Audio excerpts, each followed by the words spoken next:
It was supposed to be a relaxing afternoon. The sun was shining, the weather was warm, and my pool was the perfect escape. I had spent countless hours making sure my property looked pristine.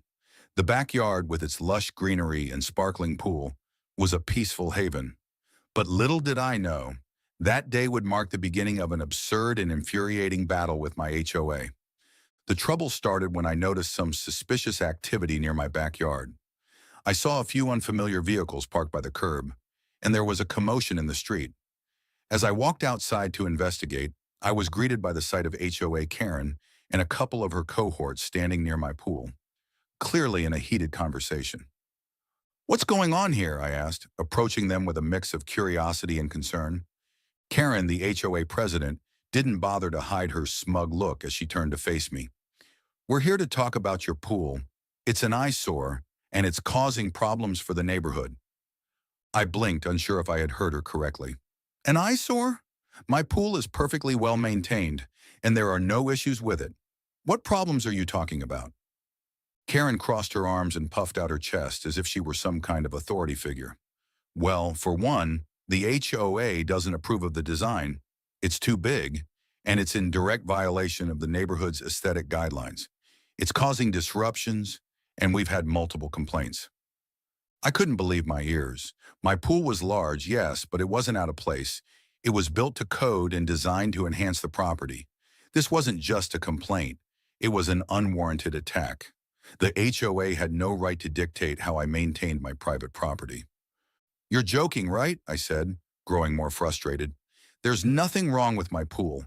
This is my property, and I've followed every rule. You don't have the authority to tell me how to maintain it." Karen wasn't finished, though. "Actually, we do. We've received multiple complaints, and if you don't take action, we'll have to take matters into our own hands." Before I could say anything more, Karen raised a hand, signaling one of the workers she had brought with her. The man approached with a truck filled with bags of cement. My stomach dropped when I saw what was happening. "Wait, what are you doing?" I yelled, rushing toward the truck. "We're filling in your pool," Karen said matter-of-factly. "We gave you plenty of time to comply with the rules, and now we're taking action. It's the HOA's decision, and you'll have to deal with it." My jaw dropped. I was in complete shock. This couldn't be happening.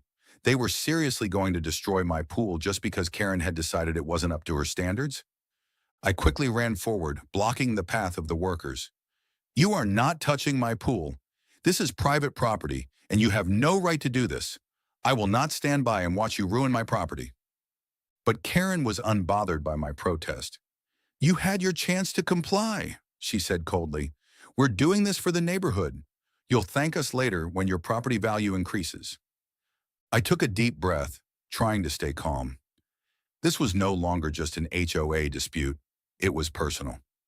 I wasn't going to let Karen bulldoze my property, and I wasn't going to let her think she could just walk all over me.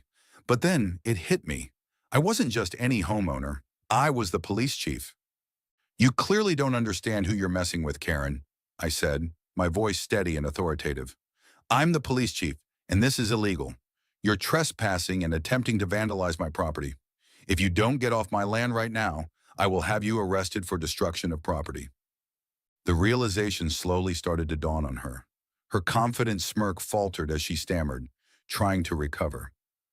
Wait, you're the police chief?" she asked, her tone now filled with doubt. "Yeah," I said, crossing my arms. "Now get your workers off my property before I have to make a call. You don't want me to have to get involved with this further." For a moment, there was silence. Karen was clearly trying to figure out how to backtrack, but she knew she had crossed a line. She motioned for the workers to stop and turned to me. I didn't know," she said, her voice trembling. "We just thought, I didn't know you were the police chief." "I suggest you remember that from now on," I said, keeping my voice calm but firm.